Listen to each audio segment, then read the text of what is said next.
How's it going, guys? So this is my blog post for blog number 7.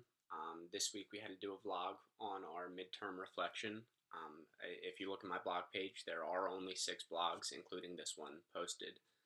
And that's because last week's blog assignment was optional. So I haven't done it yet. I don't know if I'm going to upload it or not. But for all intents and purposes, this is blog post number 7, my midterm reflection.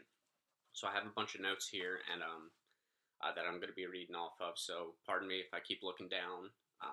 Just trying to keep myself on track with everything. So I'm going to give you a little bit of an overview of what this vlog is going to be about. It's just a small summary of what I have posted up in the writing, right in the introduction up there. So this is our midterm reflection, right? We're basically composing a 5 to 10 minute video reflection on the course so far, hitting 4 key points. Okay, so those 4 points are your author identity and how it has changed through the course, your theory of writing, how that's changed, your growth as a writer overall, and then your knowledge transfer to future writing situations. So those are the 4 key points that I'm going to be going through.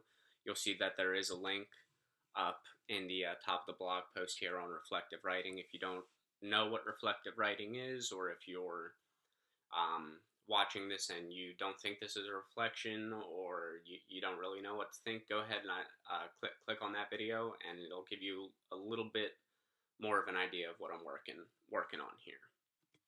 So the first one I'm going to start with is my author identity, how that's changed throughout the course. So when I started this English comp course, this is my first class in 6 years. I've been out of school for 6 years now.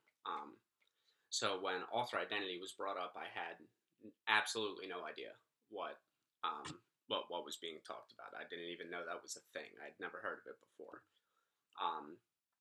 So after sitting in the class and talking about it more, I started to learn more about it and realized what exactly it is. And so the classes taught me in my writing that you know, there's multiple different types of writing. There's reflective, there's narrative, there's research projects, things like that. All stuff that we're hitting in this course.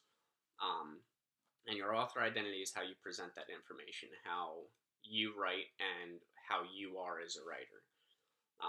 So I never really thought about that before this course. And sitting through the course, it's taught me to, one, that I need to be more emotional in my writing. You've seen in the other blog posts that we've done, blog posts 3 and 4 specifically, that it's focused around emotion, because that's a big part of making a good story, right? So it's also helped me realize, you know, there isn't just one type of writing. Like I just said, you have research projects, you have narratives, you have blogs, all different types of writing. There's not one specific type of writing. When I was in high school, I just thought of writing as another assignment. You know, like no emotion to it. It was just something bland and boring, and that's all it was. So that's what my writing was. That's all it came across as.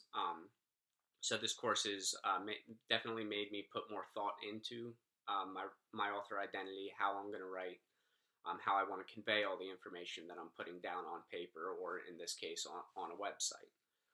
So it's also made me much more diligent in my writing, you know, going through and putting a lot more work into the pieces that I'm putting out.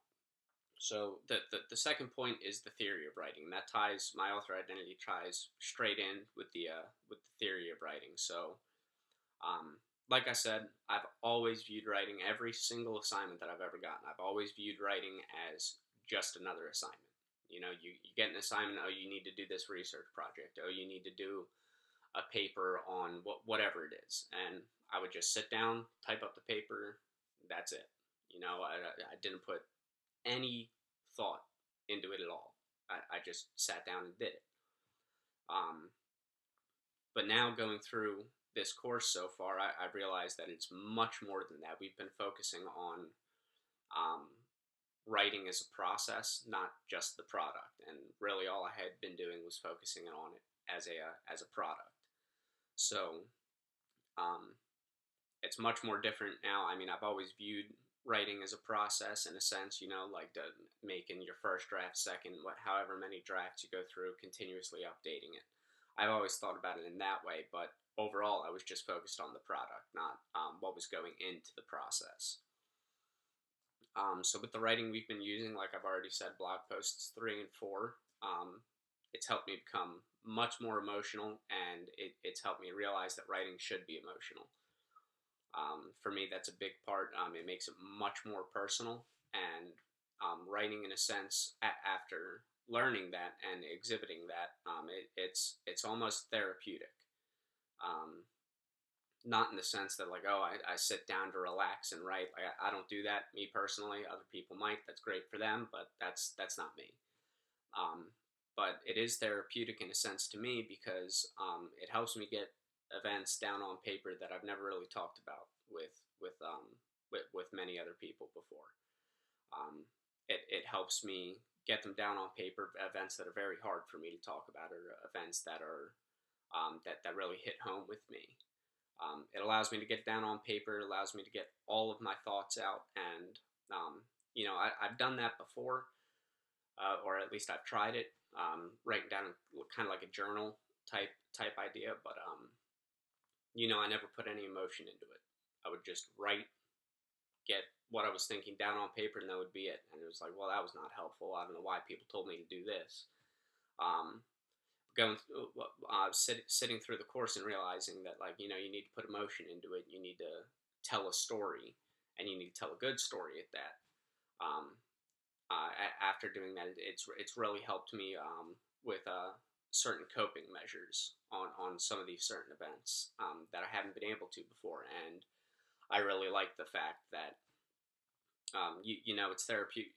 Like I said, therapeutic in that sense, because it helps me get it down. It helps me cope with it, and it's it's really beneficial to myself.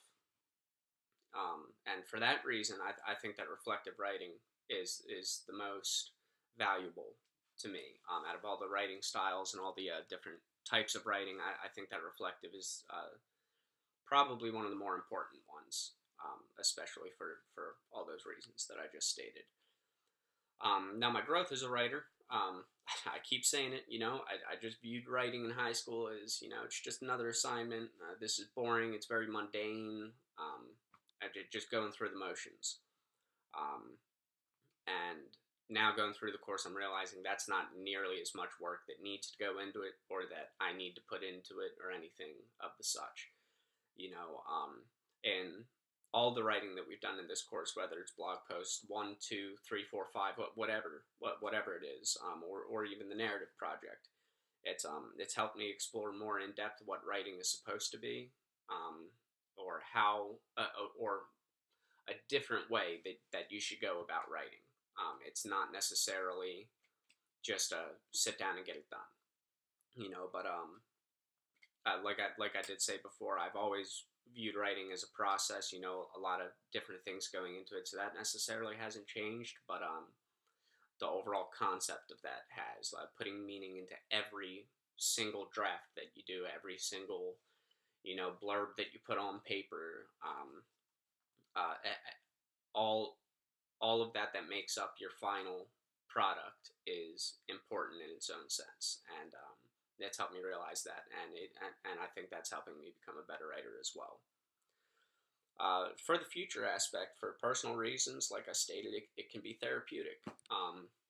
Sitting there and getting it down on paper is helping me cope with certain events, and I think that can be very beneficial because other types of therapy and things haven't worked out. People have always told me to write stuff down, and I've tried it, didn't work. But now putting emotion into it and putting more meaning behind it definitely produces a different feeling. But when you're done, when you're actually sitting down and reading it, almost like a weight lifted off your chest. Academic wise, course isn't over yet, so I still have more to learn. But in any future writing that I do, whether it's just a project for another class or if it's more for this class, I'll be using everything that I've learned, making everything more personal, making it more in depth, and making sure that I have hit every part of this almost like a checklist that I have for myself now going through, and I'll continue to do that because it creates good writing, and that's overall the end goal when you're writing a paper. So I hope you enjoyed my vlog for this week. I know it ran a little bit long, um, but stay tuned because I will be continuously updating the page with more blog posts and more drafts of my narrative and a research project and everything. So yeah.